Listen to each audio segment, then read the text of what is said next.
All right, guys, back on Southeastern 16 with Chase Robinson talking some SEC football this offseason. Chase, what do you know? It's May, and there are some way too early top 25 rankings out there that everyone is sort of reacting to. From the one and only ESPN, they have updated their post-spring SEC top 25 rankings, which, let's call it what it is. There's a lot of SEC teams in there. And so they put out their 2025 post-spring way too early top 25. And as you would expect, there's a lot of SEC teams in there. And I want to get your thoughts on what you think about some of these. Now, leading the way in these rankings is number 1, Penn State, number 2, Clemson. So we don't have an SEC team in the top 2 spots. And then Texas at number 3. Right choice? Wrong choice right now, as we said in May? No, I think that's a good choice. I mean, I feel like Sark has restocked again. Look, I think the question, and as much as people want to talk about Arch Manning, I feel like that's the question for me. Like, what are we going to get week in and week out from him? And so I like what Sark has done around him.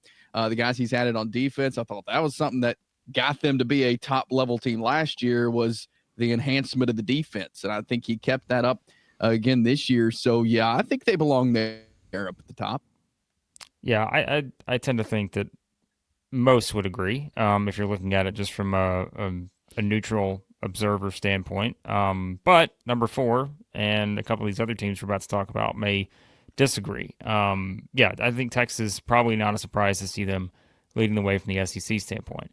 At number 4, they have Georgia, who, of course, is a team that will return, obviously, some key players. As always, they're going to lose some players when it comes to going to the next level. But big transfer portal additions from Georgia, so probably not surprised either to kind of see some of the places that they've revamped once again there for Kirby Smart.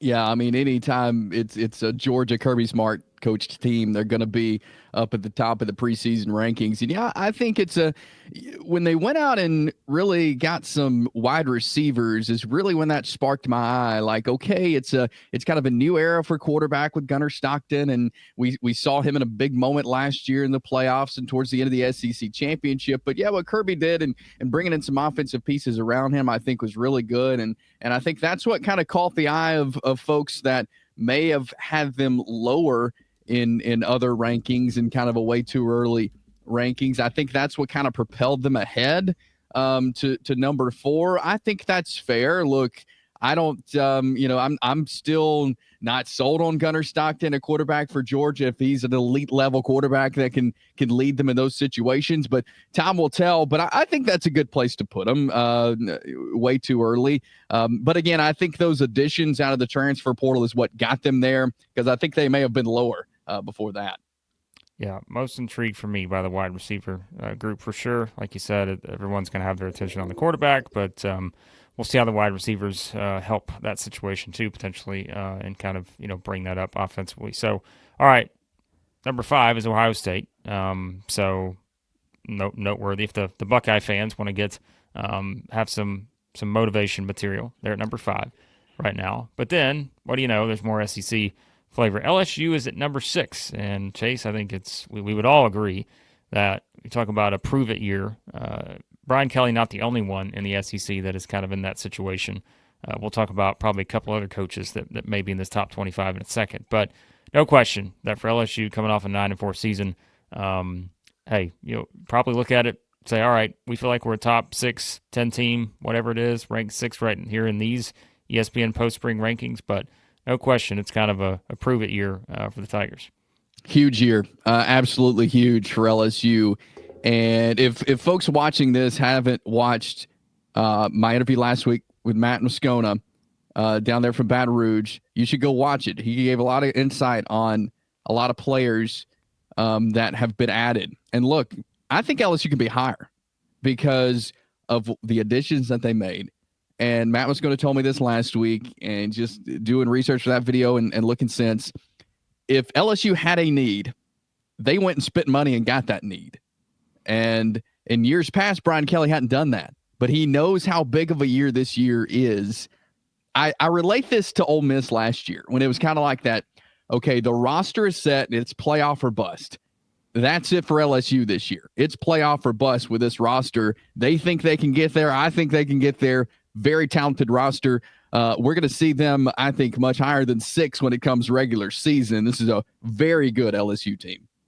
Yeah, I think, again, the consensus seems to be they're going to put points. You just got to stop people. And at least from a roster construction standpoint, you guys talked about it. I think that's where the biggest sort of upgrade has been made in terms of thinking that they're going to be able to be a little bit better in that area. But yes, they should have no problem scoring points. All right, we're not going to obviously list off every top 25 team, but we will give you the top 10 if you haven't seen it. Notre Dame's at number 7, Oregon is at number 8, and then, Chase, it is the Alabama Crimson Tide at number 9. Another team that's coming off of, when you say LSU and Alabama, 9-4, Chase, not exactly the number that fans are going to be happy with, and we know that, and so year 2, Kalen DeBoer, kind of a, sort of a situation too, where we talk about a quarterback that has to be replaced. We talked about it at Georgia and such. Now in Alabama, Ty Simpson's going to step in. Obviously, you've got some very, very key returning players on the offensive side, but also key additions as well for them. So, Chase, the Crimson Tide at number 9 here in these post-spring rankings. Yeah, this is an interesting one to me. Before I even looked at this, when I saw the headline, I was thinking Alabama would be more of like between the 10 to 15 range. So I thought they would be outside of the top 10, but I think it's fair that they're there. To me, quarterback experience is the question. There's not a lot there. Ty Simpson, good quarterback to me, but he's only thrown 50 career passes, and he's going to be taking over a team that, look, talk about pressure. It may just be year 2 for Kalen DeBoer, but there's going to be some pressure. He went 5-3 in the SEC last year, and so big year for Alabama too. And I think it's fair that they're at number 9. I think they've got some things to prove. I do think the roster looks good for Alabama, and I think Kalen DeBoer getting Ryan Grubb back as offensive coordinator. Get ready to watch Ty Simpson throw the ball a lot. He's going to be throwing the ball all over the yard in 2025. So I think the offense is going to look much different. Kane Womack back at defensive coordinator. I think they've made some progression there as far as the roster goes. I think 9's fair. I was expecting them to be outside of the top 10, though. South Carolina, we know, is kind of certainly a team that made significant strides. Once again, last season, finished 9-4 as well. In the post-spring, or before this ranking, ESPN had them at 10. Now they're at 13. Now in the updated one, of course, getting Lenora Sellers back, we know, was kind of the biggest, sort of significant development for South Carolina. And obviously, that is something that will probably pay off this season in terms of giving them a chance to be right there again, to have another, kind of close to that double-digit win type season. Added some transfers, of course, on the defensive side. And so, yeah, I think South Carolina, another team that we talk about, not always easy to keep momentum going in this era the next season, just because there's always so many roster changes, but got to feel pretty good if you're Shane Beamer here. Oh, yeah, for certain. And, yeah, the question to me is, who are they going to put on the edges? The edges were so great last year on defense for South Carolina.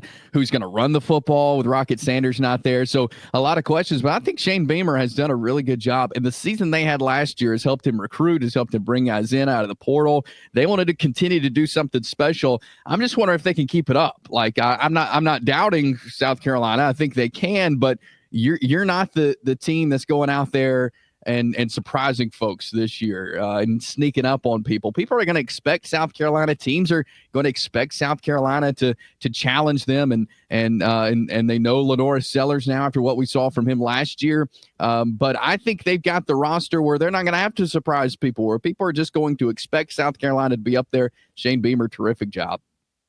Florida is at number 19. We talk about coaches and feel like they're in a make or break year. I don't think there's any question when it comes to the breakthrough that Florida had last year under Billy Napier. Certainly 8-5, as we said earlier. It's traditionally a team that doesn't want to finish 8-5. They want to be competing for SEC championships.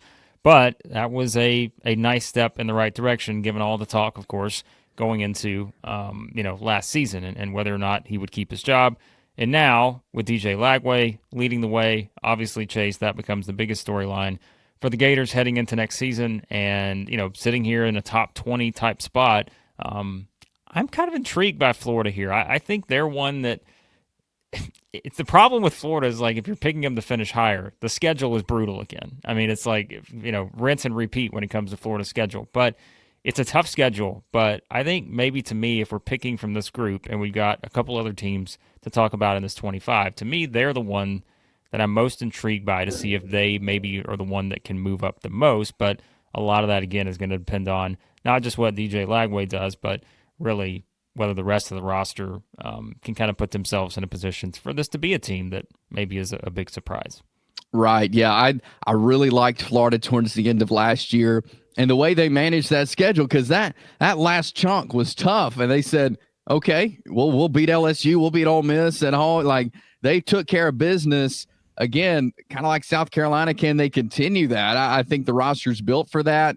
They got guys coming back on the offensive line, which I think is huge. DJ Lagway didn't get to throw in the spring. He's back throwing now. He had the arm injury there, and so that kind of held him back. There's some new receivers that are out there, and so I'm wondering, okay, like, is there going to be maybe some issues at the start with receivers and Lagway not being on the same page? I don't think so. I think he's a quarterback that can manage that. But the schedule is brutal. No matter what you look at, how you look at it, the SEC is good, and whoever has this schedule is going to have a tough time managing it. And that's the question to me is, can Florida again manage the schedule? I think they have the roster to do it. It's just the execution. Billy Napier again wants to have another good season. The players are bought into him. It feels like, and it seems like, just from the outside looking in, the locker room's bought into Billy Napier, and they want to perform for him. They want him to stay around. And so I think this could be a year. And yeah, I agree with you. I think this could be the team that we see move up from this spot. The Florida Gators have a chance to do some big things this year. Yeah, September 13th to October 11th. Don't let it break you. At LSU, at Miami, home against Texas, at Texas A&M. That is your sort of defining stretch probably for the Gators if they are going to make a big jump, let's say into the top 10 or something like that. Once we look at rankings heading into next year. Miami, by the way, is at 21. So for Florida fans curious, they're at 21. All right, now we're going to finish up. 3 SEC teams, 23, 24, and 25. Texas A&M is 23. Ole Miss is 24, and Oklahoma is 25. I would say of that group, Chase, certainly it feels like Oklahoma, the team with the most to prove, and we're going to have a separate video talking about Oklahoma. You may already have that up on the channel. If you're watching this, you can check it out, where we kind of go in depth a bit as to why Oklahoma fans should be a bit more optimistic, certainly heading into the season. But then, of course, you've got those teams like Texas A&M and Ole Miss who feel like they are kind of in a position where it's like, all right, can we take that next step, right? And of course, they brought Mike Elko in last year to try to get him in that direction. They finished 8-5. Ole Miss, as always, when you have Lane Kiffin leading the way, you look at the transfer portal additions they've made, there are going to be high expectations. But 24th, probably to start the thing, is not where you want to be. And of course, they lost some significant players with Jackson Dart, the most notable one of that group. But yeah, so I think these are 3 fascinating teams here that feel like, they're kind of in that range where this thing could, one other little development here, one development there. Either they're moving into the top 10, 15, or maybe they're, one of the teams that disappoints possibly heading into next season. Yeah, I think Oklahoma at 25 is good for them because I think they are going to be good. And again, we'll spend a lot of time breaking down Oklahoma because I really like what they've done, and there's a lot to be excited about there. Ole Miss is interesting to me, though, because I don't think we could sit here and expect Austin Simmons, who is a good quarterback, to be what Jackson Dart was. Jackson Dart was a special player, and obviously went first round of the draft. And I don't think Austin Simmons is going to be at that level. But yes, he is a good quarterback, and he's got some good guys around him. We've seen him in limited action, and he looked good. To me, though, Ole Miss just year in and year out has not been able to get over the hump, win the big games, be in the big moments. And yeah, this is not where Ole Miss wants to start at 24. Can they get to a double-digit win season is a big question to me, and I'm not sure that they can this year. I'm not saying they won't. I just looking at the roster and everything, they may hang around that 10-win mark, but This is a fascinating year this year for Lane Kiffin. He went out and got a lot of portal additions, as always. He likes to go do that. I'm still waiting for Ole Miss to get to be in the big moment, and they just haven't done that yet. And I'll believe it. I'll believe it when I see it. But it's just hard for me to sit here and say they're going to do all these big things this year when tradition, history tells us that they can't. All right, of the teams we didn't mention, we'll wrap up with this. Should anyone feel snubbed? Chase, Arkansas, Auburn, Kentucky, Mississippi State, Missouri, Vanderbilt. I think that's the only ones that we did not mention. Tennessee. Oh, Tennessee. I was like, wait a second. Was we didn't not mention in Tennessee. there. You're right. Oh, that's right. I was like, that felt like a given to me, but now that I'm looking at the list, yes, Tennessee is the team. Tennessee should be in there. Tennessee should be 24. Let's bump the 2 up, take somebody out, somebody from the ACC who probably doesn't belong there, and let's put Tennessee in. Because look, the team was not all Nico. He was a big part, but it wasn't all Nico. And so this Tennessee team, I feel like, is still going to be good. They're still going to win some big games. Tennessee should be in there. Yeah, I guess that's my answer, I guess, because by default, if I thought they were in there and they weren't, and I'm like, oh yeah, that's right, then I would tend to agree with you. Yeah, that is one that seems notable. But guess what? We're going to talk about the Vols too in an upcoming video here on the channel. So the best way to check out all of our thoughts on SEC football, get everything Chase has this offseason, you can do it. Hit that subscribe button. Of course, we got some membership stuff coming too.